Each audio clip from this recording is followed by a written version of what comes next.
તો ગ્રીષ્મ ઋતુમાં આવી ગરમીમાં એટલા સુંદર કીર્તનો હોય છે નિકુંજના. ભલે આયે પીએ મેરે ઘર, ચંદન ચરચિત અંગ લંગાવગી. અમુકના ભાવ ઊંડા હોય, આપણાથી વર્ણન ન થઈ શકે, પણ આ બધામાં એક જ, પ્રભુ મારા ઘરે પધારો, હું એવું ચંદન લગાડીશ કે આપણું શ્રીઅંગ એકદમ શીતળતા અનુભવશે. તો આ બધી વાતો ગ્રીષ્મ ઋતુની. હજી તો ગ્રીષ્મ ઋતુ અષાઢ સુદ બીજ સુધી ચાલશે. પછી આવશે વર્ષા ઋતુ. ત્યારનું પાછી જુદી વાત.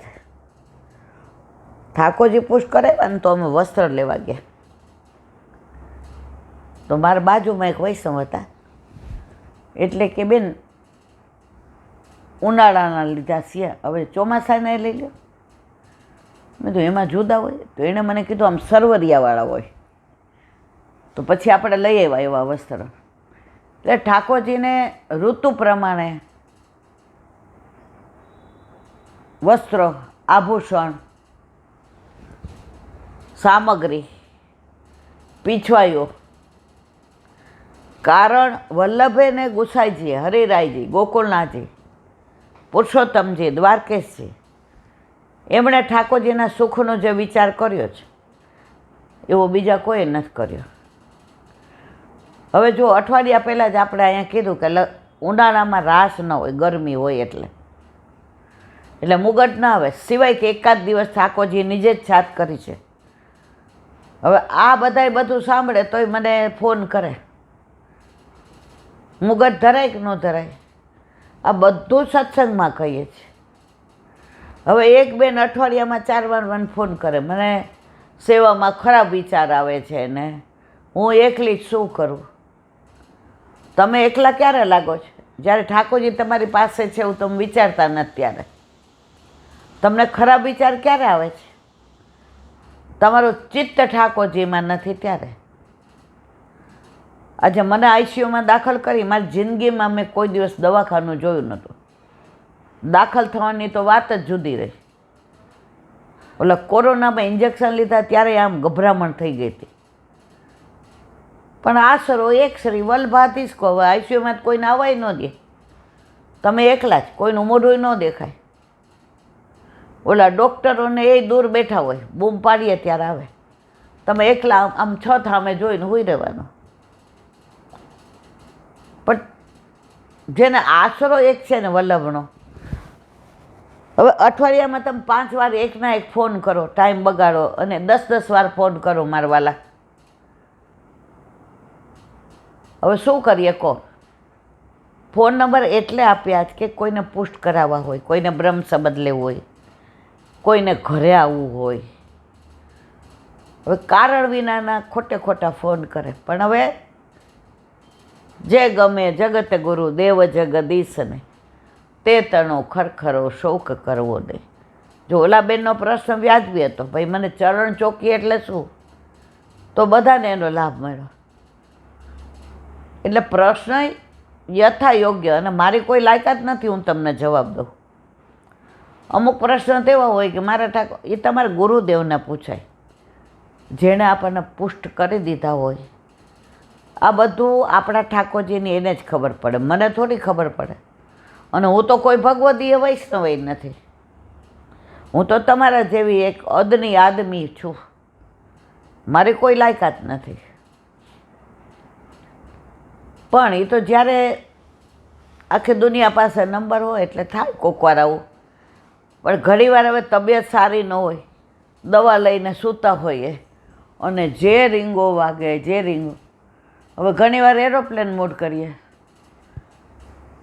તો બહાર કોક આવ્યું હોય, હવે બેલ અંદરથી બંધ કરી દીધી હોય ભૂલમાં, બિચારા ફોન કરે બહાર ઊભા રહે. તેથી આપણે ભાણો ને ભાણી આવ્યા હતા, અડધો કલાક તડકાના હિંચકે બેસા, કારણ કે એરોપ્લેન મોડ કરી દીધો તો સૂઈ ગયા હતા.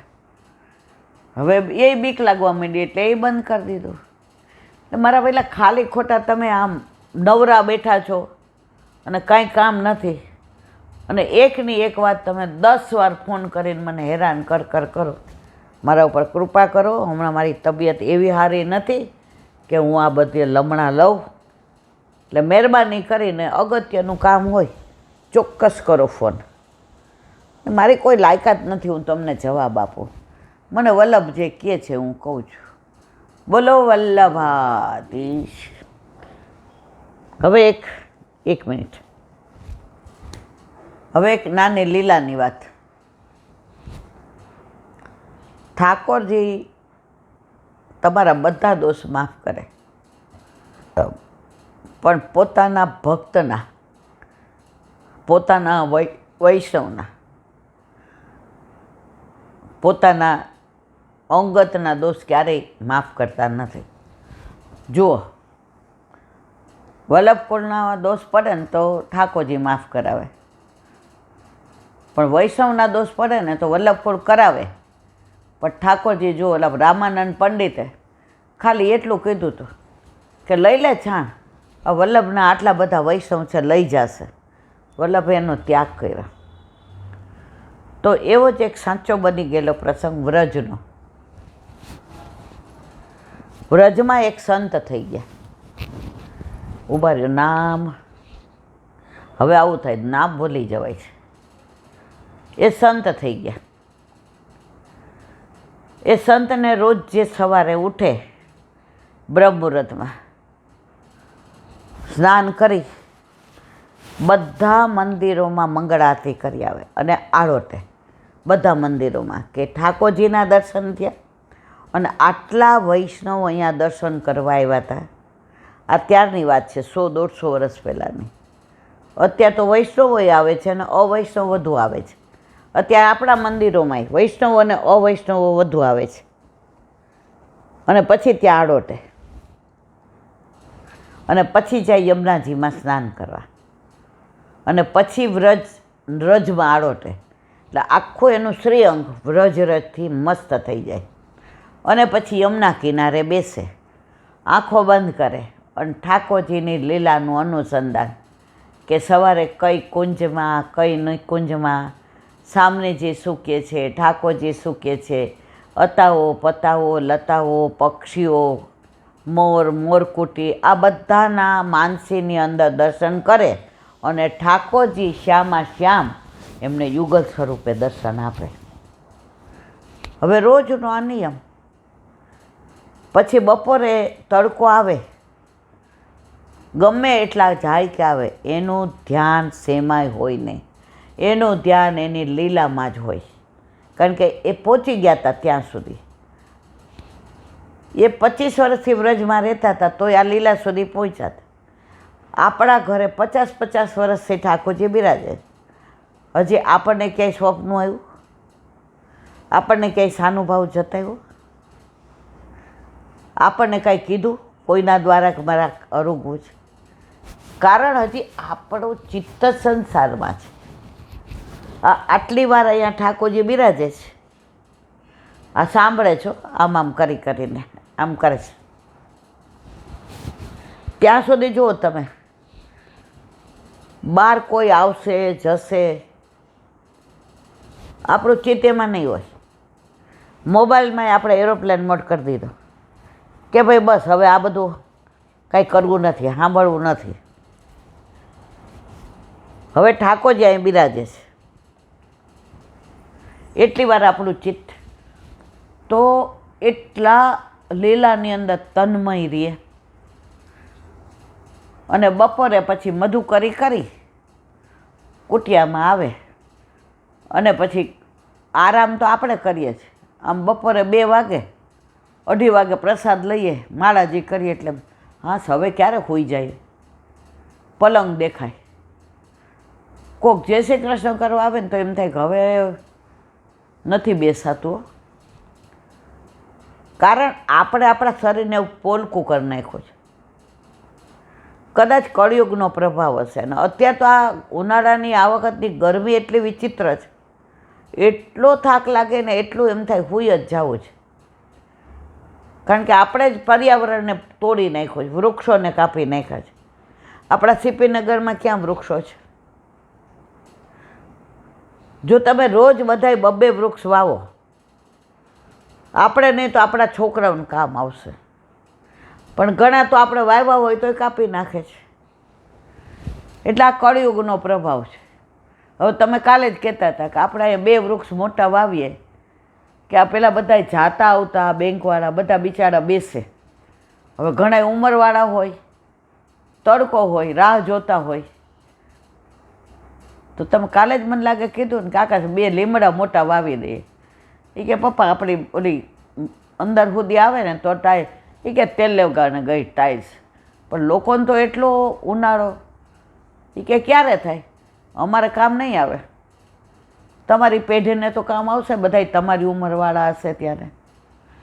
તો મને બહુ ગમ્યું. મેં કીધું પણ હવે એકાદ વરસાદ પડે પછી વાવીએ ને તો તરત એનો ગ્રોથ થાય.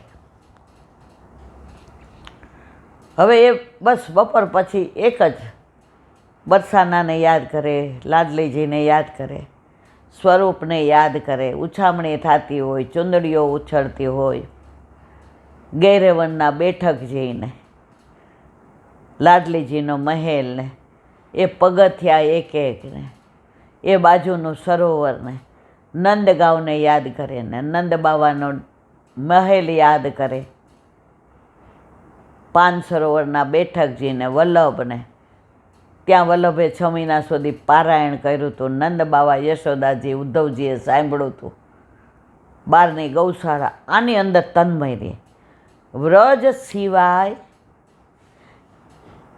વ્રજ વિહારી સિવાય, વ્રજવાસી સિવાય, વ્રજ લલના સિવાય, વ્રજ ગોપાંગના સિવાય, વ્રજ સખાઓ સિવાય, વ્રજ સખીઓ સિવાય, વ્રજ કુંજ સિવાય, વ્રજ નિકંજ સિવાય, વ્રજ સરોવર સિવાય એને બીજું કાંઈ યાદ ના આવે.